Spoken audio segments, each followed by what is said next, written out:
तो तभी मूरोंग्यू नियली से बोलता है, मुझे लगता है तुम अभी बहुत कमज़ोर हो और तुम हेवेनली फेट रिलम को भी रीच नहीं किए हो और लगता है तुमने चीटिंग की है और चीटिंग करके इतने सारे सोल स्किल्स हासिल किया है। नियली तभी सोच रहा होता है चीटिंग, और तभी मूरोंग्यू बोलता है, आज योर सीनियर मतलब तुम्हारे सीनियर होते हुए तो मैं ये सब चीज़ें ले जा रहा हूँ। मूरोंगू ये सब बोल के हंस रहा होता है और नियली अपने मन में ही सोच रहा होता है और उसे बोलता है कि ये सोल स्किल तुम्हें बिलोंग्स नहीं करते, ये मेरे हैं और इसे मैंने कलेक्ट किया है। तभी मूरोंगू हंसते हुए वहाँ से जाने लगता है और मूरोंगू को नियली बड़े गुस्से से देख रहा होता है, अपने हाथों को देख रहा होता है जिसमें दर्द हो रहा होता है। और तभी मूरोंगू बड़े स्टाइल से बोल रहा होता है, लगता है तुम मेरे इस तरह की चीज़ों से डिससेटिस्फाई हो। सो क्या हुआ उससे? मुझे लगता है अब तुम सीख गए होगे कि अपने एल्डरों को कैसे रेस्पेक्ट देना पड़ता है, और नहीं तो मैंने आज दोस्त तुम्हें सिखाया है, जो पीटा है वो और अच्छे इंटेंशन से तुम्हें पीटा है, वो सब चीज़ें बेकार हो जाएगी।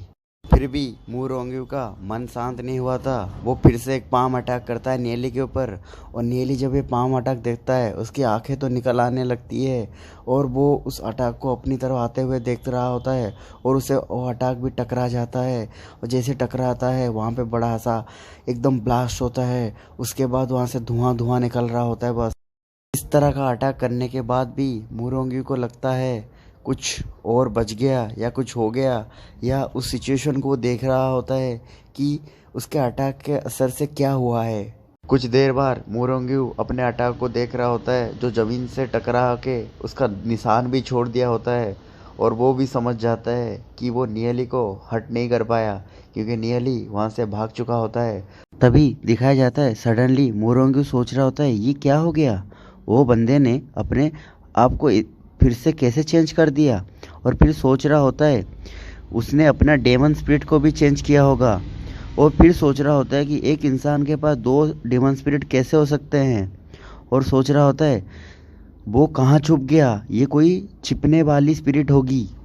तभी दिखाया जाता है मूरोंग्यू नियली को बड़ी गंदी तरह से ढूंढ रहा होता है और सोच रहा होता है मैं तुम्हें निकाल के रहूँगा, और चारों तरफ ढूंढ रहा होता है। तभी एक जगह पे दिखाया जाता है एक परछाई जैसी चीज़ होती है, एक्चुअली वो नियली होता है। वो अपने दूसरे घोस्ट वाले डेमन स्पिरिट को यूज किया होता है डिस्गाइज होने के लिए इस जगह पे। तभी नियली बोलने लगता है प्रीवियस लाइफ में मुझे 100 ईयर लग गए थे हेवेनली डेस्टिनी रिलम में पहुंचने के लिए, पर इस बार मैं 2 साल में ही हेवेनली डेस्टिनी रिलम में पहुंच गया हूं। फिर भी मुझे लगता है ये स्पीड भी ठीक नहीं है, इससे जल्दी भी मुझे और जल्दी कल्टीवेट करना पड़ेगा, नहीं तो मैं खुद की डेस्टिनी को फिर से चेंज नहीं कर पाऊँगा।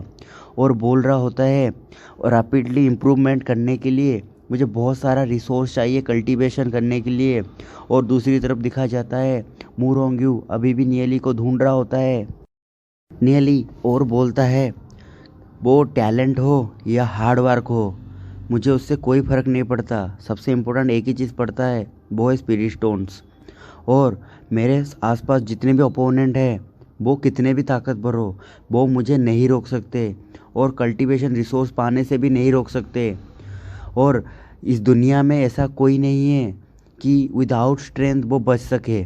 और दूसरी तरफ हमें दिखाया जाता है मूरोंग्यू यहाँ पे सोच रहा होता है वो अभी भी गायब है, ये कौन सी प्रकार की टेक्निक है, मुझे लगता है ये कोई प्रकार की स्पिरिट बैटल टेक्निक है। एंड वो भाग गया, कैसे भाग गया?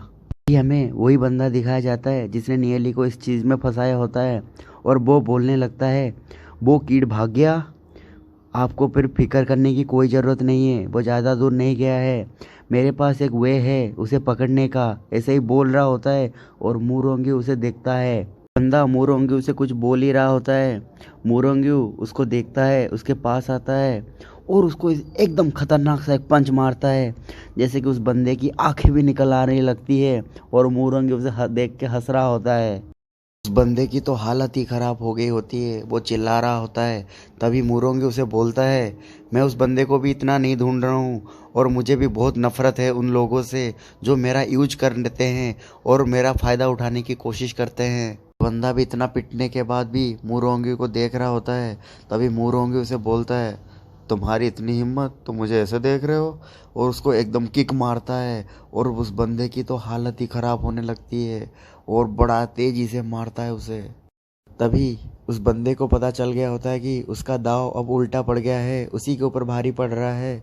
और मुरोंग्यू उसको मारने के बाद उसके मुंह के ऊपर अपना जूता रख देता है और उसे बोलने लगता है कि जब कभी ताकतवर इंसान से मिलो उनसे नज़र बड़े रेस्पेक्ट से लगाओ, वरना तुम पिटे जाओगे। मोरोंग्यू उस बंदे को ऐसे ही मारते हुए बोल रहा होता है, समझ गए मेरी बातों को। तभी वो बंदा बोलने लगता है, मेरी गलती हो गई, मुझे माफ़ कर दो। तभी मोरोंग्यू बोलता है, ये हुई ना कोई बात। दूसरी तरफ दिखाया जाता है मोरोंग्यू तो पूरा कमीना हो गया होता है, वो इस बंदे से भी सारे सोल स्केल ले लेता है और बोलता है, हंसता है और बोलता है, इतने कम सोल स्केल, तुम तो कूड़ा हो। और दूसरी तरफ वो बंदा सॉरी सॉरी बोल रहा होता है और मोरोंग्यू हंसने लगता है। वो बंदा भी डरते हुए बोलता है, ब्रदर ब्रदर, मेरे बॉडी में और भी सोल स्केल मैंने छुपा के रखा है, वो भी ले लो। तभी मोरोंग्यू बोलता है, दैट्स राइट, मैं तो वो ले लूँगा, पर तुम्हें छोड़ने से पहले मैं तुम्हें बताना चाहता हूँ कि तुम 3 बार भोंको और यहाँ से मैं तुम्हें जाने दूंगा।